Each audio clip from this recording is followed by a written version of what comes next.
Alhamdulillah Rabbil Alamin. Huwaladzi farada alaina as-siyam wa anzalal Qur'an hudal linnas wa bayyinatin minal huda wal furqan.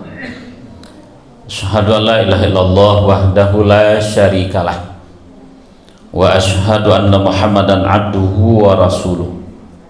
Allahumma fassalli wa sallim wa barik la hadan nabiyil karim wa ala alihi wa ashabihi rasulillahi ajma'in. Qala Allah Ta'ala fil Qur'anil Karim, a'udzu billahi minasy syaithanir rajim. Bismillahirrahmanirrahim. Wa qala ar-rasul ya rabbi inna qaumi ittakhadhal Qur'an mahjura. Wa qala aidan fi suratil ukhra qul a'udzu bi rabbin nas malikin nas ilahin nas min syarril waswasil khannas alladzi waswisu fi sudurin nas minal jinnati wan nas. Sadaqallahu maulana azim. Angku Bapak Ibu jamaah tarawih yang Allah muliakan, puji dan syukur senantiasa kita aturkan ke hadrat Allah Subhanahu wa taala. Alhamdulillah berkat limpahan rahmat dan karunia-Nya, pada malam hari ini kita telah beradu di malam dan ke-8 balik kalau tidak salah, ya Bu. Artinya kita telah melewati puasa Ramadan lebih kurang 8 balik hari. Mudah-mudahan ibadah Ramadan dan Allah kita jalani, baik itu siam Ramadan, manahan dari hal-hal yang membatalkan puasa awak, mulai dari terbit fajar sampai terbenam matahari. Kemudian di malamnya kita isi dengan qiyamul Ramadan. Qiyamul Ramadan artinya menghidupkan malam dari bulan Ramadan dengan ibadah, seperti pelaksanaan salat tarawih dan witir, bertadarus Al-Quran, qiyamul lail, dan banyak lagi ibadah-ibadah yang bisa kita lakukan untuk mengisi qiyamul Ramadan. Apalagi barangkali ada di antara kita nak dalam berniat untuk melakukan i'tikaf di penghujung Ramadan. Sebab Nabi informasikan kepada bersama besar kemungkinan malam Lailatul Qadar itu dihadirkan oleh Allah di penghujung Ramadan. Nah, mudah-mudahan Bapak Ibu jamaah yang muliakan, kalau ada di antara kita nak dalam memasang niat untuk itu, mari sama-sama dilaksanakan. Mudah-mudahan Allah beri kita kesempatan bertemu dengan Lailatul Qadar itu. Salawat dan salam kita mohonkan kepada Allah, semoga Allah limpahkan kepada Nabi Muhammad sallallahu alaihi wasallam. Allahumma shalli ala Muhammad wa ala alihi wa ashabihi ajma'in. Alhamdulillah, tahun kini kita diberi kesempatan oleh Allah untuk menjalankan ibadah puasa Ramadan sampai balik sampai pulang Hijriah. Iko bahagian dari syar'u man qablana. Syar'u man qablana itu adalah syariat dan pernah ada sebelum adanya Rasulullah sallallahu alaihi wasallam. Dan iko diinformasikan oleh Allah melalui Al-Quran bahwa puasa yang diwajibkan kawa tujuh pernah diwajibkan kepada umat-umat sebelum umat Nabi Muhammad. Artinya ibadah Ramadan atau puasa itu bukan ibadah baru bagi umat manusia, cuma barangkali pelaksanaannya nan berbeda. Nah, ketika Nabi Muhammad diangkat menjadi Nabi dan Rasul, ibadah puasa nan pernah dilakukan oleh umat terdahulu dikukuhkan kembali menjadi syariat Islam. Sama dengan ibadah haji. Ibadah haji awalnya dilakukan oleh Ibrahim beserta keluarganya, yang melaksanakan tawaf, yang melaksanakan sa'i, diakhiri dengan tahallul. Kemudian ketika Nabi Muhammad diangkat menjadi dan Rasul, ana dilakukan oleh Nabi Ibrahim itu dikukuhkan menjadi syariat Islam. Bahkan masuknya ke salah satu rukun Islam wajib dilaksanakan bagi nan mampu. Nah, mudah-mudahan Bapak Ibu kita mampu dan bisa menjalani ibadah Ramadan pada tahun kini sebab memang tak ada kepastian. Tak ada kepastian bagi kita untuk masih bisa aja bertemu dengan Ramadan tahun akan datang atau tidak. Berapa banyak 6 tahun nan terlapih samo jawab tarawih, samo jawab kasurau, samo jawab batadarwih, tapi hari kini tidak bisa melakukan itu. Adonan Allah dahulu selangkah pada awak. Adonan mungkin masih ado hidup sampai hari kini tapi tidak mampu melaksanakan seperti awak melaksanakan berjamaah di masjid pada malam hari kini. Nah, mudah-mudahan Bapak Ibu, kalau seandainya Allah berkehendak bahwa tidak lagi awak bertemu dengan Ramadan tahunan akan datang, tentu Ramadan kini adalah Ramadan terakhir sepanjang hayat awak, sepanjang hidup awak. Dari sekian kali Ramadan ke Ramadan dan kita jalani, mungkin ikokah Ramadan terakhir untuk awak. Nah, kalau bisa awak memahami kehidupan dan kematian itu bukan urusan awak, maka tentunya mari sama-sama awak manfaatkan dan awak pergunakan kesempatan yang diagiahkan oleh Allah Subhanahu wa taala. Bapak Ibu jemaah yang memuliakan, tema kajian awak pada malam hari ini sebenarnya erat kaitannya dengan tanggal bara awak berada kini. Pada malam hari kini kita berada di tanggal 7 balik Ramadan. Anan waingi dari tanggal 7 balik Ramadan nuzulul Quran, diturunkannya oleh Allah Al-Quranul Karim kepada Rasulullah Sallallahu Alaihi Wasallam melalui perantara Jibril. Walaupun berbagai macam versi, walaupun berbagai macam pendapat, ada yang mengatakan bahwa Al-Quran itu tidak diturunkan tanggal 7 balik. Nah, banyak pendapat, tapi jumhur ulama, mayoritas ulama mengatakan bahwa Al-Quranul Karim itu pertama kali diturunkan oleh Allah tapi pada tanggal 7 balik Ramadan. Sebab Al-Quran tidak menyebut tanggalnya, dan Allah sabui Al-Quran itu diturunkan bulan Ramadan.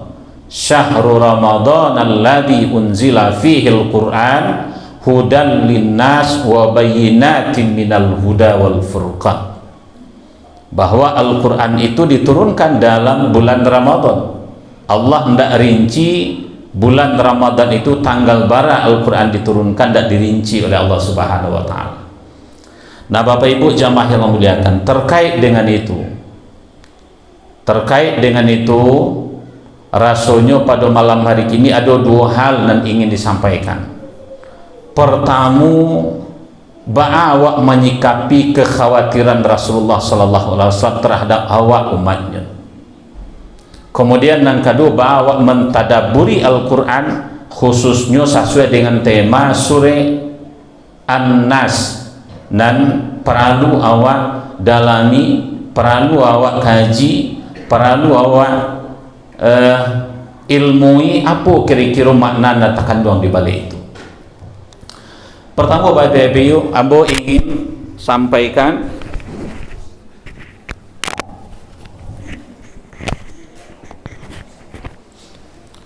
ambo ingin mengajak kita bersama untuk merenungkan kekhawatiran Nabi dalam surah Al-Furqan ayat 30. Kece Rasulullah kepada Allah, wa qala Rasul, dan Rasul mengeluh, Rasul mengadu ke Allah terkait dengan keberadaan hambanya sapaninggalnya nanti. Kece Nabi, ya Rabbi, ya Allah, ya Tuhanku, inna qaumi ittakhadal Qur'an mahjura. Ambo khawatir kecek Rasulullah, ambo camih satu saat Al-Quran itu akan dijadikan sesuatu yang diabaikan oleh umatku. Ya Allah, ambo khawatir bahwa Al-Quran kok kelak akan menjadi sesuatu yang mahjura, sesuatu yang diabaikan oleh umatku. Pertanyaannya adalah, apakah awak termasuk kepada apa yang dikhawatirkan oleh Nabi? umat Nabi Muhammad nan dianggap atau dikelompokkan orang-orang yang mahjur, orang-orang yang abai, orang-orang yang lalai terhadap Al-Quran yang diturunkan oleh Allah melalui malaikat Jibril, yang fungsinya sebagai hudan linnas wa bayyinati minal huda wal furqan, sebagai petunjuk bagi manusia. Maka itu jemaah yang memuliakan, adu ampe paling tidak kewajiban seorang hamba Allah, seorang umat Muhammad terhadap Al-Quran itu minimal adu ampe. Mudah-mudahan sampai kepada surah An-Nas nanti. Tidak dianggap awak oleh Rasul orang nan abai terhadap Al-Quran itu kalau seandainya nan ampe kau tak kerajukan awak. Sekaligus awak teguhkan kembali, apakah betul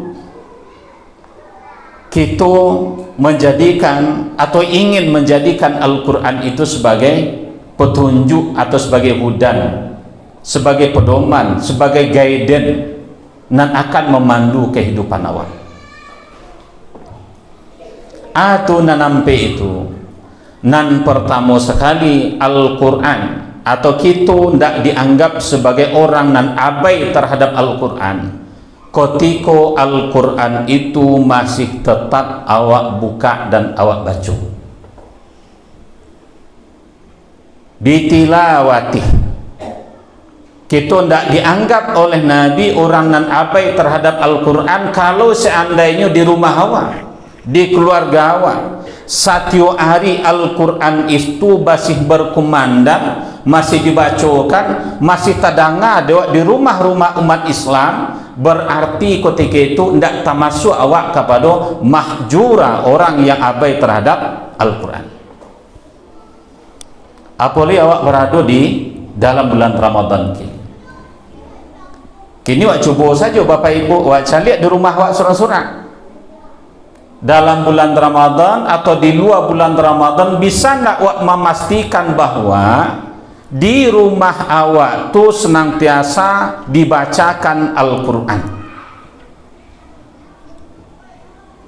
Jangan nanti awak pun menganggap aneh ketika ada orang membaca Al-Quran di rumah. Jalan awak dari Line kemari teranga ada awak orang baca Al-Quran, kok aneh teranga ada awak orang baca Al-Quran di rumah. Jangan sampai itu nanti terjadi. Persis sama dengan awak mendengar mencalia orang membaca Al-Quran di atas itu. Ibu-ibu le mencalia orang baca Al-Quran di atas itu. Le mencalia. Aneh tak awak mencalia orang baca Al-Quran di atas itu?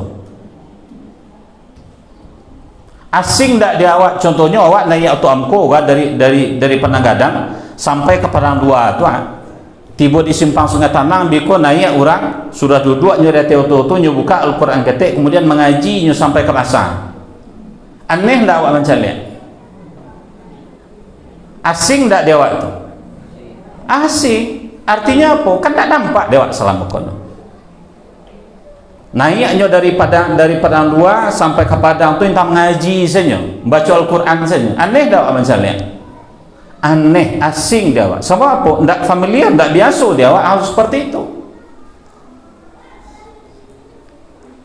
Nah, kalau di Timur Tengah, kalau di Arab biasa saja Bapak Ibu. Polisi sedang mengatur lalu lintas, duduknya sementara baca Al-Quran. Kalau di Arab itu biasa. Polantas itu sedang mengatur roto dan semacamnya, istirahatnya sementara, dalam istirahat itu buka Al-Quran ketik, kemudian mengaji, itu biasa. Tapi kalau di awak masih sesuatu nan asing, masih sesuatu nan aneh, orang membaca Al-Quran di atas auto, orang baca Al-Quran di atas kapal abang, di halte sampai menunggu auto, ibu-ibu menggalih menjalang dagangannya kolaku, tetapnya juga buka Al-Quran, masih aneh dawak. Mudah-mudahan Bapak Ibu tidak aneh seperti itu pandangan awak ketika awak mendengar umat Islam membacakan Al-Quran di rumahnya, ketika lalu di halaman. Makanya Bapak Ibu, kewajiban awak terhadap Quran dan pertama itu adalah memastikan setiap keluarga, setiap rumah wajib membaca Al-Quran setiap hari. Allah dua dewa tubuh. Lebih sawak pastikan itu.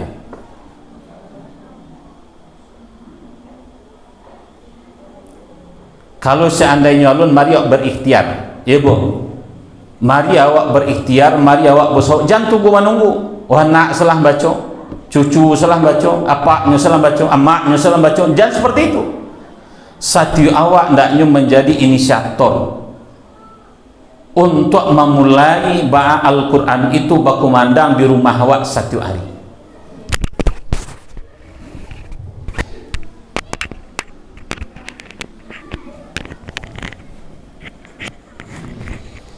Atau mungkin Bapak Ibu, dalam sehari 24 jam itu mungkin alun-alun berkumandang di rumah awak. Dari Jumat ke Jumat barangkali di antara rumah awak hendak dibacakan Al-Quran. Ataupun barangkali tahun lalu awak membaca Al-Quran ketika puasa dulu, kini baru puasa awak baca Al-Quran di rumah awak balik. Apakah seperti itu? Jangan nanti awak dianggap sebagai mahjura, orang yang lalai terhadap Al-Quran. Dek kerana apa? Dek kerana untuk membaca saja tidak punya waktu awak untuk itu. Lah, itu tahap 6 pertama. Membaca itu pun Bapak Ibu perlu awak sempurnakan, perlu awak pelajari tari. Barangkali cara awak membaca Al-Quran pada hari kini adalah cara membaca Al-Quran awak ketika awak belajar MDA dulu. Mungkin. Ya tak Bu? Rata-rata cara awak membaca Al-Quran kini adalah cara awak membaca Al-Quran ketika awak di TPA MDA dulu. Maka dalam membaca Al-Quran itu mesti ada peningkatan ansua-ansua. Kini banyak nampak di Ambo tanya ke Ustaz Iqbal, awak lah mulai di siko, mulai awak ansua-ansua untuk tahsinul Quran, tahsin. Kali awak siko bo, lain. Ustaz Iqbal itu bagus. Kini bisa mendampingi awak. Awak membaca Al-Quran sesuai dengan kaedah-kaedah membaca Al-Quran itu. Sebab Al-Quran itu adalah ayat Allah dari bahasa Arab, dan membacanya tu ada akidah dan ada kaedah dan ketentuan-ketentuan yang tidak boleh awak lampaui. Awak baca Al-Quran, kemudian awak sempurnakan bacaan Al-Quran awak itu. Itu yang pertama.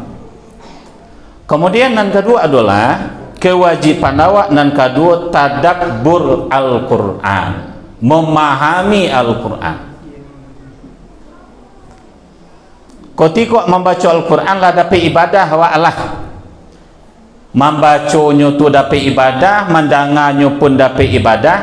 Kini awak tingkatkan, mudah-mudahan bertambah ibadah dari Al-Quran dan membaca. Juga caranya oleh mentadaburi, mempelajari Al-Quran itu.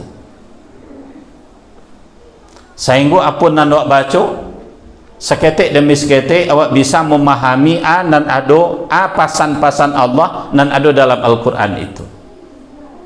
Ada dua prosesnya Bapak Ibu. Nan pertama sekali ada namanya tarjamah. Ibu-ibu kalian punya Al-Quran bertarjamah di rumah lain. Awak baca sehalaman, kemudian nak ulang balik, awak baca artinya, terjemahnya. Sehingga ketika baca ayat itu tahu apa yang dimaksud oleh Allah ketika ayat itu diturunkan.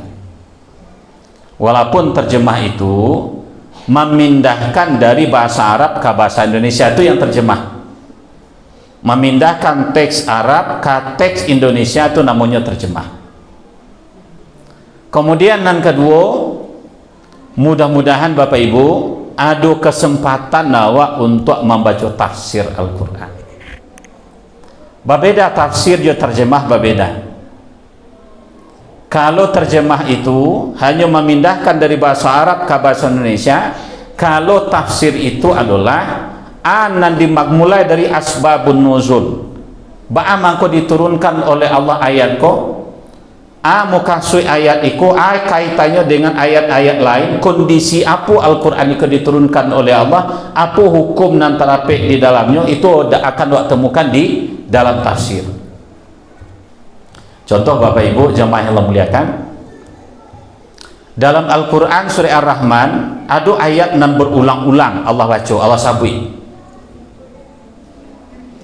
Ayatnya tu Fabi ayyi ala'i rabbikuma tukadziban. Maka nikmat Tuhan kamu yang manakah yang kamu dustakan? Berulang-ulang. Apakah sama ayat nan satu dengan ayat nan lain tafsirnya? Tidak. Dalam surah Al-Kafirun, dalam ayat berdekatan ada ayat nan sama bunyinya, wala antum abiduna ma a'bud. Tidak engkau menyembah apa yang aku sembah. Wala ana abidum ma abattum wala antum abiduna ma a'bud. Dua ayat nan berdekatan sama bunyinya. Sama artinya itu enggak, sama maknanya enggak. Di mana awak temukan itu? Ketika awaklah mulai mentadaburi Al-Quran. Wala antum abiduna ma'abud nan pertama itu terjadi ketika orang Quraisy pai negosiasi jo Nabi. Ya Muhammad, tidak mungkin rasulnya ajaran nan angka bawa ko kami tolak, kami tidak melaksanakan. Tapi tidak lo mungkin ajaran nenek moyang kami ko kami tinggalkan sepenuhnya. Nah kini negosiasi awak, kompromi awak. Setahun kami jalankan agama engkau, tahun yang ketiga jalan 60 agama kami. Aku negosiasi orang Quraisy namanya. Dijawab oleh Allah, wala antum abiduna ma'abud inda kecil Allah. Silakan engkau beribadah dengan apa yang engkau yakini di saat kini ketika negosiasi itu terjadi. Wala antum abiduna ma'abud nan kedua, dak engkau menyembah apa yang kami sembah sampai kapanpun. Dak hanya ketika negosiasi itu terjadi, tapi sampai kapanpun. Itu gunanya mentadaburi Al-Quran. Wa coba baca surah An-Nas ko Bapak Ibu. Qul a'udzu birabbin nas. Itu surah nomor berapa tuh, Bu? Kalau saya lihat dalam susunan Al-Quran surah nang kabaratu. Surah nang ka 100 ampe balik sabok talataknya di terakhir. Ba'amang ko terakhir surah An-Nas ko terakhir turun? Enggak. Surah nan terakhir turun itu adalah al-yauma akmaltu lakum dinakum wa atmamtu alaikum ni'mati wa raditu lakumul islam madina. Surah An-Nas ko nyotalatak di susunan surah Al-Quran nan terakhir, tapi ini bukan surah nan terakhir turun. Nan kawara surah An-Nas ko, kalau tidak salah surah An-Nas ko diturunkan oleh Allah, tertib turunnya surah nan ke-21 setelah surah Al-Falaq. Nah jadi Bapak Ibu, sama juga Al-Fatihah terletak di awal, tapi bukan itu ayat pertama yang diturunkan oleh Allah Subhanahu wa Ta'ala. Bukan itu yang diturunkan itu adalah surah Al-Alaq. Iqra bismi rabbikal ladzi, itu yang pertama. Nah kok dalam kajian ilmu tafsir kok banyak hal dan terkait dengan itu yang perlu dijelaskan terkait dengan proses kodifikasi dan penyusunan Al-Quran itu untuk dituliskan. Dan ingin kita sampaikan adalah apa yang dimaksud dan dituju oleh Allah dengan surah An-Nas itu. Surah itu sangat penting, Bapak. Surah itu mengingatkan awak, mengadukan persoalan awak kepada Allah Subhanahu wa Ta'ala terkait dengan sesuatu hal nan barik atau tidak mungkin rasulnya menolak. Sebab apa? Munculnya kok dari dalam. Munculnya kok dari dalam. Awak meminta kepada Allah Subhanahu wa Ta'ala terhadap bahaya laten dan senantiasa mendampingi dan mengikuti kamanapun awak pergi. Qul a'udzu birabbin nas. Kalau Quraisy Shihab memaknai pahamkan. Qul itu di samping katakan pahamkan. Qul a'udzu birabbin nas. Katakan, pahamkan, aku berlindung Rabbin nas kepada Tuhan manusia. Aku panjang kajiannya Bapak Ibu kalau baca tafsirnya. Apa makna sifat Allah di situ? Ado Rabbin nas, ado Malikin nas, ado Ilahin nas, 3 sifat Allah. Awak berlindung dengan kebesaran Allah dengan sifatnya nan 3 itu terhadap sesuatu musuh latih nan rasanya rumit dan barik awak untuk melawannya. Nah, awak cari Bapak Ibu, apa artinya Rabbin Nas? Rabbin Nas. Qul a'udzu bi Rabbin Nas. Apa itu arti dari Rabbun? Rabbun itu artinya yang pertama sekali Bapak Ibu adalah pengatur. Awak minta perlindungan kepada zat yang mengatur kehidupan awak. Awak sadari, awak pahami bahwa ketika awak lahir ke dunia ko Bapak Ibu, ketika awak lahir ke dunia ko, awak diiringi oleh Allah ba'a caranya, ba'a aturannya hidup dan misu jalan itu. Makanya disebut Rabbun itu sebagai pengatur. Seruman awak membaca awal surah Al-Fatihah, Alhamdulillahi Rabbil Alamin. Segala puji bagi Allah pengatur sekalian alam. Apa saja yang diatur oleh Allah banyak. Persoalan akidah itu diatur oleh Allah. Akidah seorang muslim itu mesti lurus kepada Allah, tidak boleh bersimpan-simpan, tidak boleh rusak akidah waktu. Salah satu yang disinggung oleh Allah terkait dengan akidah itu adalah at-tiyarah namanya. Allah atur akidah awak jangan sampai terlampaui terlakukan hal-hal yang dilarang oleh Allah yang disebut dengan at-tiyarah itu. Atau at-tiyarah Bapak Ibu menganggap ada kekuatan lain bisa memberikan manfaat atau menolak satu kemudaratan, melakukan amalan-amalan tertentu dan dikhawatirkan kalau seandainya dilakukan itu bisa menghindarkan awak dari kemudaratan atau kerugian dan merusak kepada diri awak. Menganggap adanya waktu-waktu tertentu yang lebih baik, lebih suci dibandingkan dengan waktu-waktu lain. Itu bagian dari at-tiyarah Bapak Ibu. Ambo ingin seketik baca itu kepada Bapak Ibu. 10 hari kalau tidak salah menjelang masuknya bulan Ramadan, ambo mampak tunangan kemenakan. Nanti Pak di ambo ketika kemanakan batunangan pertama waktunya tidak boleh dari 3 bulan. Kemudian yang kedua sebelum batunang itu rancang harinya dulu. Nanti Pak kemanakan kok lah dirancang hari yang paling tapi itu adalah ketika libur. Nah, anak libur sekolah dan dirantau bisa pulang bisa madu ialek kok. Rupanya Bapak Ibu setelah pindangan diterima si hawa tentu ditantukan ukur jangkau lain bila kadilansuangan. Rupanya tidak dapat waktu. Bang kau tidak dapat. Nan rencana awak di waktu libur. Orang rantau bisa pulang, anak libur sekolah. Tapi nanti Pak salah memandang di waktu itu tidak rancak untuk dilangsungkan pernikahan. Bang kau tidak rancak dilangsung pernikahan ketika itu.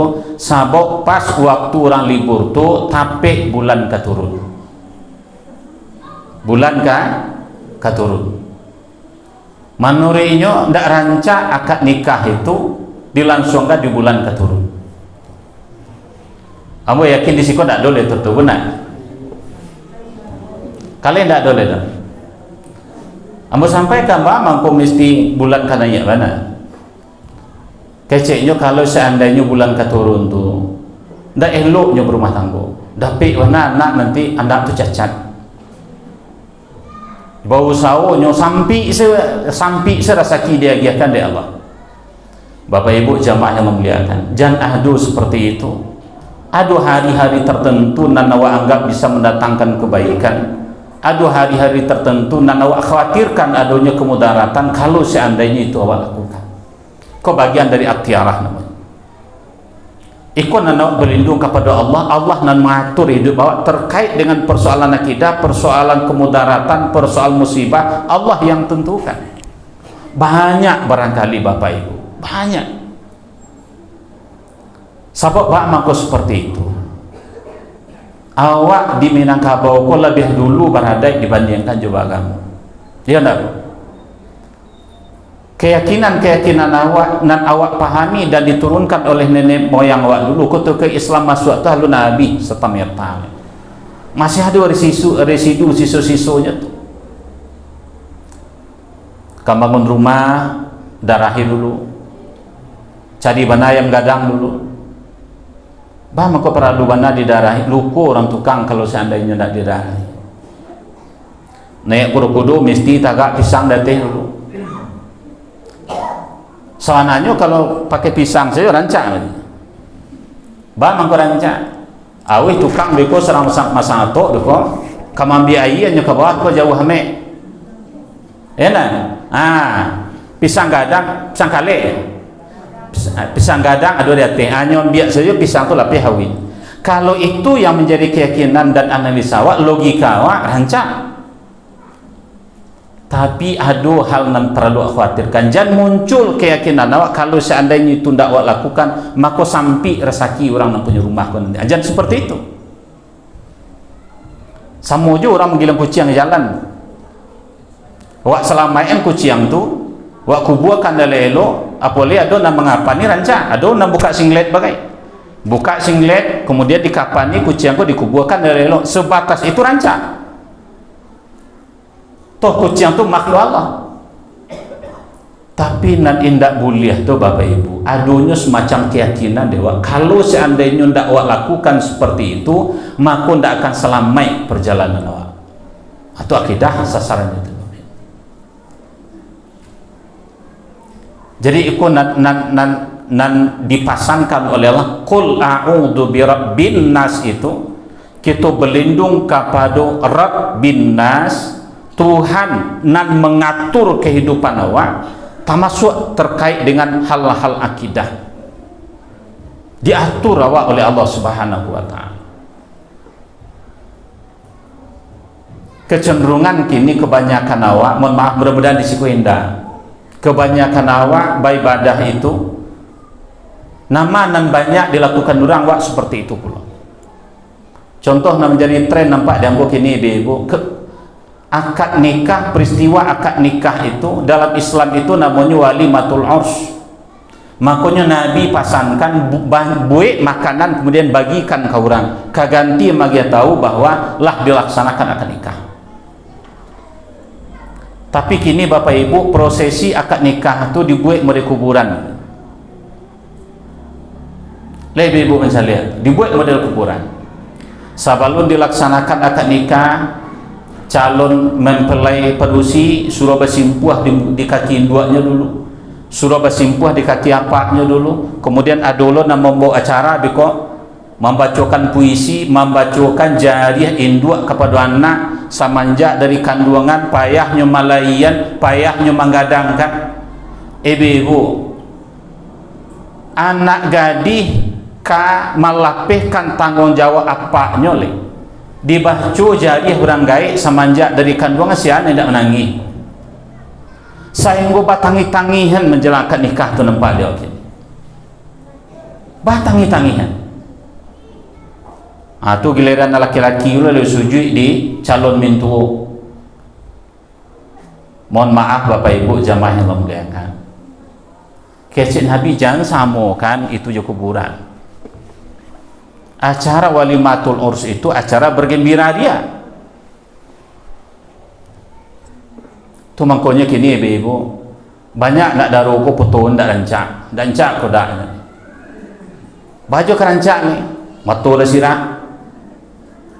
Badak lelek-lelek anak dia kenapa ya menangis mau jalan tu.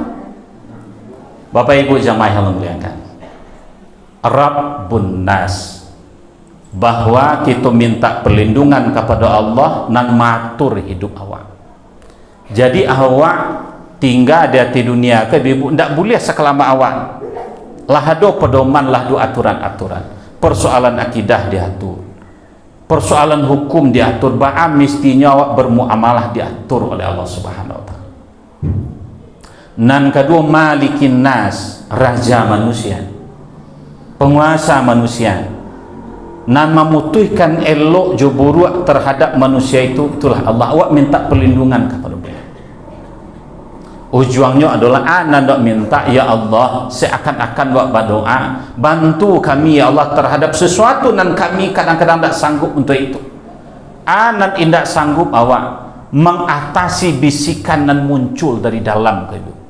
Alladzi yuwaswisu fi sudurin nas. Nan babisiak dari dalam kau ini. Ba'abana awak berniat baik, bakelok je niat awak kuat. Ibu-ibu amboi yakin dari rumah awak ke beribadah, awak ke melaksanakan tarawih, awak mengikuti kajian dan semacam. Tiba-tiba disuruh tiba sekan tu awak. Ya tak bu? Lakukan sedekah kau dari rumah lawat niatkan sedekah pak. Lalu celengan dia dua nawak. Bakrok karuak sakuih. Ada piti 100, ada piti 50, ada piti 20, ada 10, ada 5.000. Awak kalau sedekah buat. Baca lihat benar dulu. Oh rupanya lain 2.000, 2.000 yang keluar. Ikut ambisi dari dalam kau.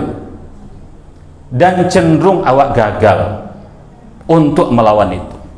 Cenderung awak gagal untuk melawan itu.